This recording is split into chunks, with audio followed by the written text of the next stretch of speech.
오늘은 이사야 49장 8절의 말씀을 언약 속의 그리스도라는 제목으로 설교했던 찰스 스펄전 목사님의 설교 가운데 첫 번째 요점인 위대한 소유라는 내용에 이어지는 부분을 읽고 묵상하도록 하겠습니다. 먼저 본문의 말씀을 읽겠습니다. 내가 너를 백성의 언약으로 삼으리라.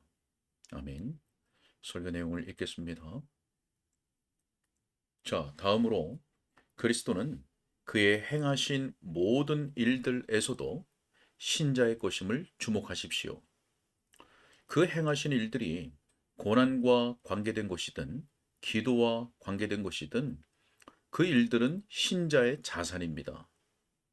그분이 어린 아이로서 할례를 받으셨는데 그 피의 의식이 나의 것입니까? 그렇습니다. 신자는 그리스도 안에서 할례를 받았습니다. 그분은 믿는 자로서 세례를 받으셨는데 그 세례 의식이 나의 것입니까? 그렇습니다. 신자는 그리스도와 합하여 세례를 받고 또한 그의 죽으심과 합하여 세례를 받았습니다. 제가 축축한 무덤에 저의 가장 좋으신 친구와 더불어 장사 지내어졌을 때 저는 예수님의 세례에 동참하는 것입니다. 저기를 보십시오. 그분이 죽으셨으며 그분이 죽으신 것은 최고의 사역입니다. 그런데 그분의 죽음이 나의 것입니까? 예, 저는 그리스도 안에서 죽었습니다. 그분이 장사되셨고 그 장사됨이 나의 것입니까? 예, 저는 그리스도와 함께 장사되었습니다. 그분이 일어나십니다. 지키는 자들을 놀라게 하시며 무덤에서 일어나시는 그분을 주목하십시오. 그 부활이 나의 것입니까? 그렇습니다. 우리는 그리스도와 함께 다시 살리심을 받았습니다. 다시 주목하십시오. 그가 위로 오르시고 사로잡혔던 자들을 사로잡으십니다. 그 승천이 나의 것입니까? 예, 그분이 우리를 함께 일으키셨습니다. 그리고 보십시오. 그분이 아버지 보좌에 앉아 계십니까? 그 행위가 나의 것입니까? 예, 그분은 우리로 하여금 함께 하늘에 앉히십니다. 그분이 행하신 모든 일이 우리의 것입니다. 하나님의 작정에 의해 그리스도와 그분의 백성 사이에는 그러한 연합이 있으며 따라서 그리스도께서 행하신 모든 일은 그분의 백성이 행한 것입니다. 그리스도께서 수행하신 모든 일을 그분의 백성은 그분 안에서 수행한 것입니다. 그들은 그분이 무덤으로 내려가실 때에도 그분과 연합하였고 그분이 높이 오르셨을 때에도 그분과 연합하였습니다. 그들은 그분과 함께 지복의 상태에 들어가며 그분과 함께 하늘의 초소에 앉습니다. 그분의 모든 백성은 그들의 머리이신 그분에 의해 대표되며 지금도 만유 위에 교회의 머리가 되신 그분 안에서 영화롭게 되었습니다. 자, 신자여, 기억하십시오. 그리스도의 낮아지심에서건 높아지심에서건 당신은 언약의 몫을 가지고 있으며 그가 행하신 모든 일들이 당신의 것입니다. 자, 저는 한 가지 달콤한 사상을 더 전하려 하는데 바로 이것입니다. 여러분은 그리스도의 위격 안에 신성의 모든 충만이 육체로 거하시는 것을 압니다. 자, 신자여, 우리가 다 그의 충만한 데서 받으니 은혜 위에 은혜입니다. 그리스도의 모든 충만, 여러분은 그것이 무엇인지 압니까? 여러분은 그 구절을 이해하겠습니까? 저는 여러분이 아직은 그것을 알지 못한다고 장담합니다. 하지만 그리스도의 모든 충만, 그 풍성함을 여러분은 여러분 자신의 텅 빔으로부터 추측할 수 있습니다. 그분의 충만은 여러분의 것으로서 여러분의 수많은 필요를 채울 것입니다. 그리스도의 모든 충만이 여러분을 지탱하고 지키며 보존합니다. 주 예수 그리스도의 인격 안에 저장되어 있는 능력의 충만, 사랑의 충만, 순결의 충만이 여러분의 것입니다.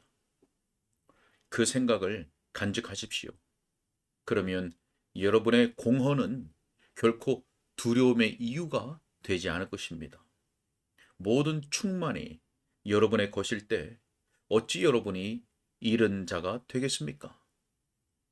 자, 하지만 이보다 더 달콤한 사상이 있습니다.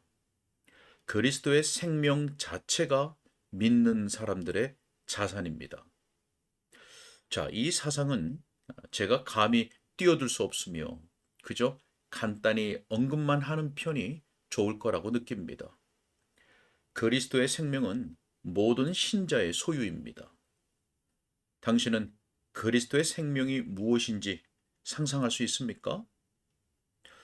물론입니다. 라고 당신이 말합니다. 그분은 나무에 달려 자기 생명을 쏟으셨습니다. 예, 그러셨죠. 그분은 그때 자기의 생명을 당신에게 주셨습니다. 하지만 그분은 그 생명을 다시 취하셨습니다. 그분의 몸의 생명도 회복되었습니다.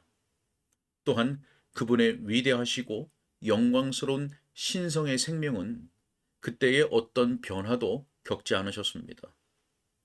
이제 그분이 불멸의 생명을 가지신 것을 여러분은 압니다. 여러분은 그리스도께서 소유하신 생명이 어떤 종류의 생명인지 이해할 수 있습니까?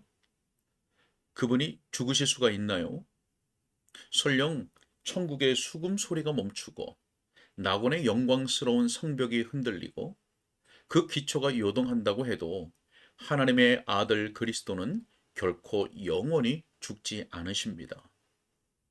성부의 불멸하심과 같이 그분은 영원하신 분으로서 보좌에 앉아 계십니다. 그리스도인이요, 그리스도의 그 생명이 당신의 것입니다. 그분이 말씀하시는 것을 들으십시오. 이는 내가 살아있고 너희도 살아있겠습니다. 여러분은 죽었습니다.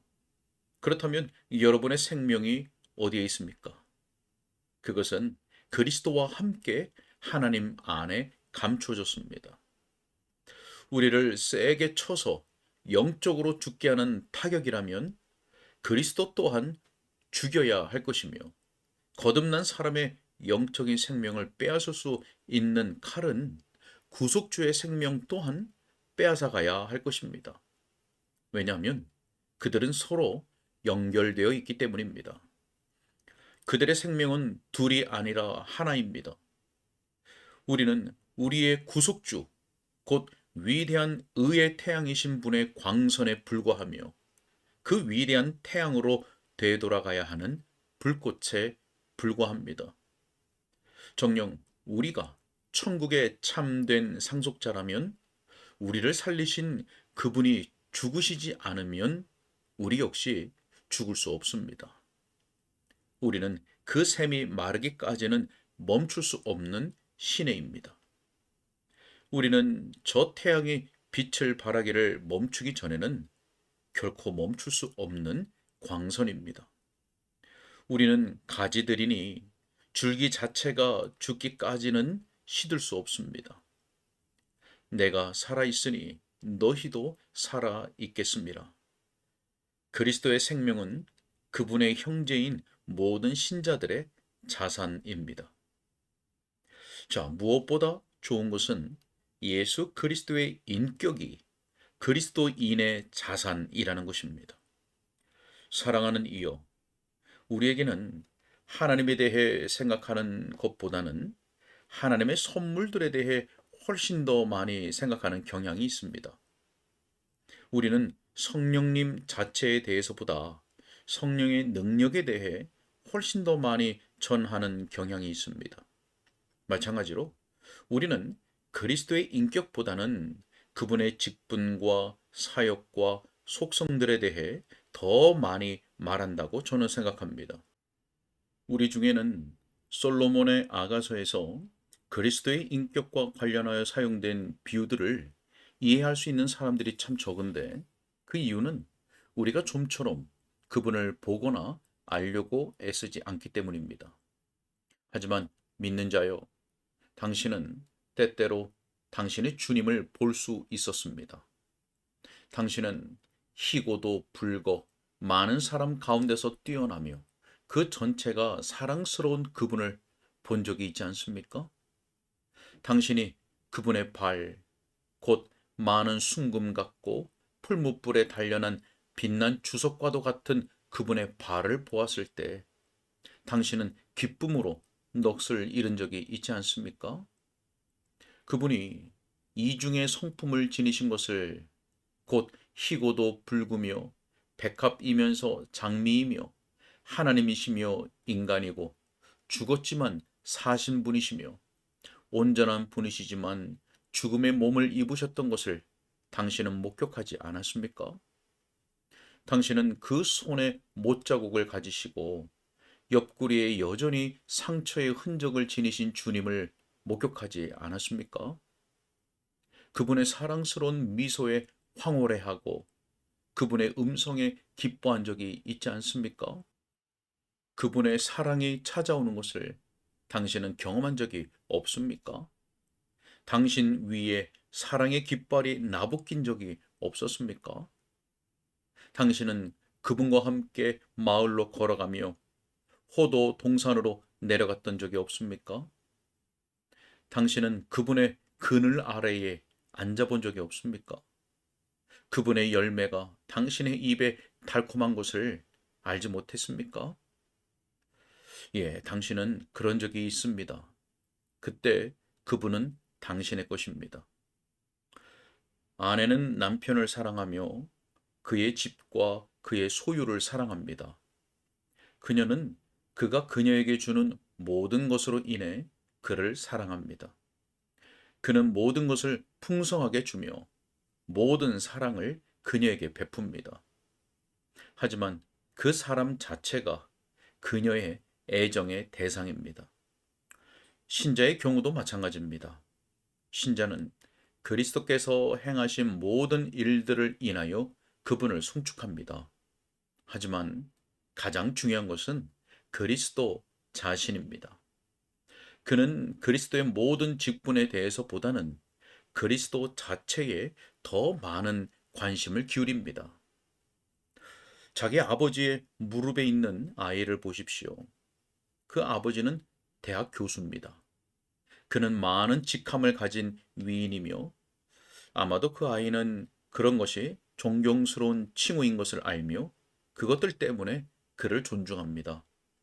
하지만 그 아이는 교수나 그의 명성에 대해서 관심을 기울이는 것보다는 자기 아버지의 인격에 대해 더 많은 관심을 기울입니다.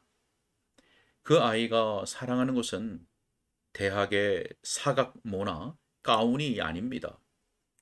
만일 그 아이가 사랑스러운 아이라면 그에게 제일 중요한 것은 아버지가 제공하는 음식이나 자신이 살고 있는 집이 아니라 사랑하는 아버지입니다.